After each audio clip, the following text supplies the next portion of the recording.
enjoy your Fujo bait. It's the thumbnail image for a reason. Hey everybody, Crusher Jones here, and welcome to Bullet Ballet, where we discuss media, the present, past, and the future. This time I'm going to talk about Cipher the Video, which is by far my favorite Japanese-produced, English-language, quasi-gay, fake incest, 1980s music maxi clip sponsored by the Sumitomo Life Insurance Company. 2020, huh? Let's do it. A lot of people complain about YouTube as a platform. To me, many of these complaints seem like they're emerging from a particularly rare set of circumstances or situations or needs that I wouldn't turn to a major internet service to address. You think I'm going to be starting a private political army, delving into endless amounts of nearly nude travel photography, or selling vitamin supplements anytime soon? By the way, companies, hit me up. I will move that Braininator, or whatever you're selling. I use YouTube to track down and engage with goofy fun stuff, like old tokusatsu trailers and odd ephemera from my youth in Texas, and weird radio advertisements from stations that no longer exist. It's great for that.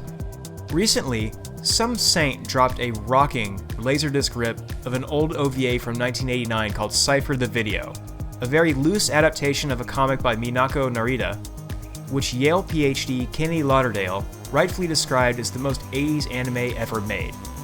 At this point, if I could just loop me screaming the phrase, "What the hell was I watching here?" and call that a review, I would. Cipher is an absolute church fire. It is a total mess. I can't figure out what's going on here, it makes no degree of rational sense, and it's great. It's just great. I dig outliers. I like left field. I'm a huge fan of noble screw-ups, heroic failures, and why not? Some of my favorite works of art are basically digressions, if not huge misses.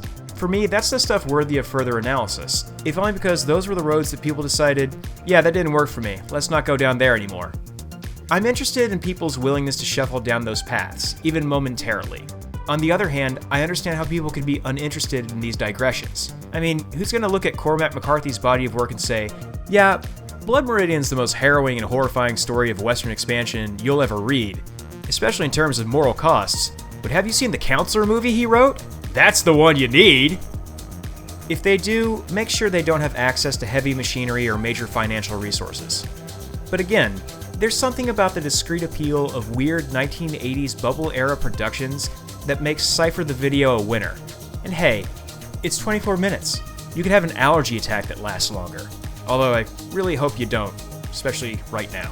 To be clear, Cipher's not a miss at all, but it's so fucking 1980s OVA set in New York City English language romance cheese bomb that I'm surprised it didn't end the whole of civilization as well as Japan's economic bubble upon its release.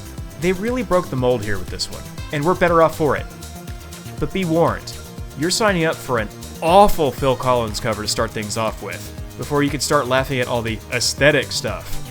And you coming back to me is against the odds. Which sucks because Against All Odds is actually a good song.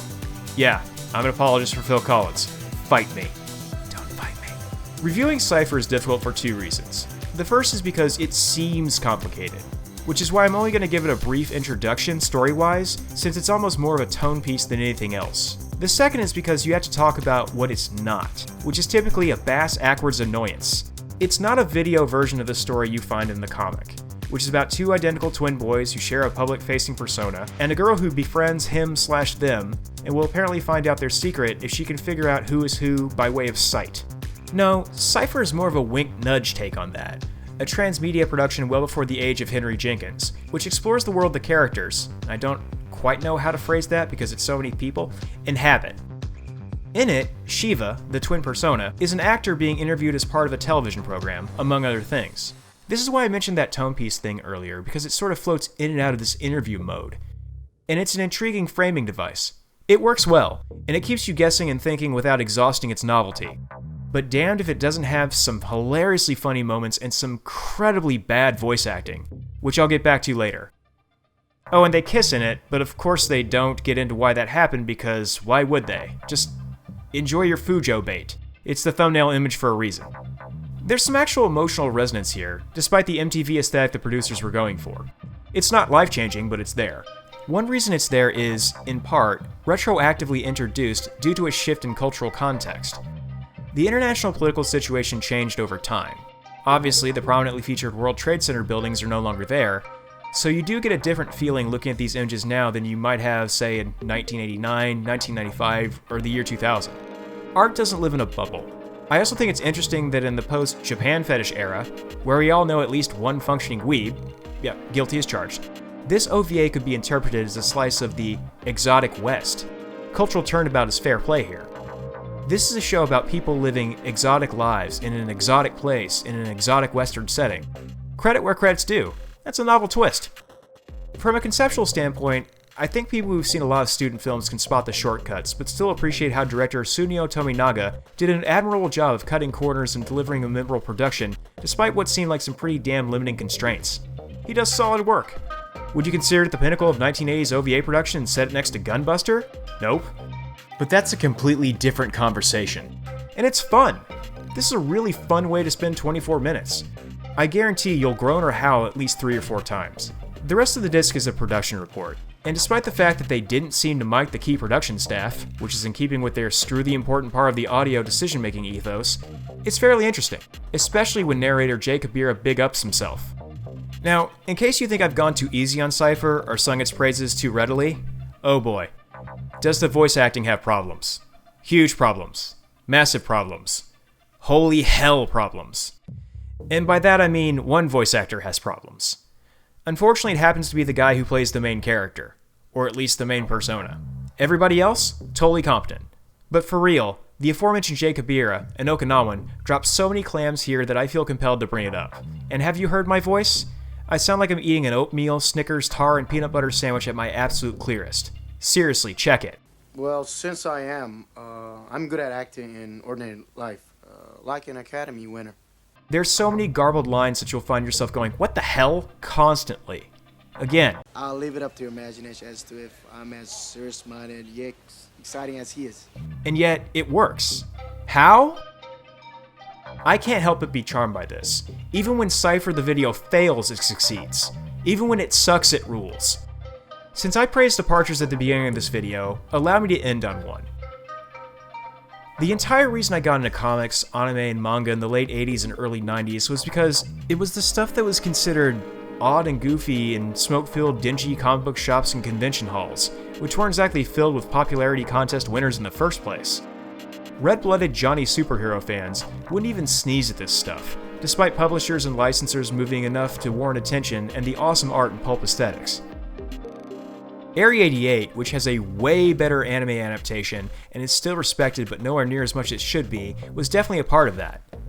And mind you, Area 88 may have come out of the Captain Harlock space opera lineage since its creator, Kaoru Shintani, apprenticed under Leiji Matsumoto, but it's definitely super heavy on the romance aesthetics. Those same romance aesthetics, minus the violent, gory, heart-wrenching death at high altitude, fuel Cipher the video, and I gotta say, it really succeeds at what it does. It's a fun experiment. Sure, the voice acting often feels like a Q-tip wrapped in barbed wire being shoved into your ear holes, and when the highlight of your musical soundtrack is a painfully pitchy Thompson Twins contribution, you've got some stuff to work out, but I've definitely suffered through way crappier productions for way longer and had way less fun. To put forward an absolutely massive, huge hypothetical, perhaps if this kind of stuff had been more accessible early on, fandom would have been even more diverse in the 90s, which was a big part of the appeal for me and a lot of people I knew then and now. Regardless, here it is, and we can watch it, and it's not without its bouncy charms. So there you are. Be sure and subscribe, hit the like button, ring my bell LL, and throw in a few comments. I'd like to thank Jeremy Blake for the use of his tune A Rising Wave as the theme, and I hope you stick around for the next video. Take care, be safe.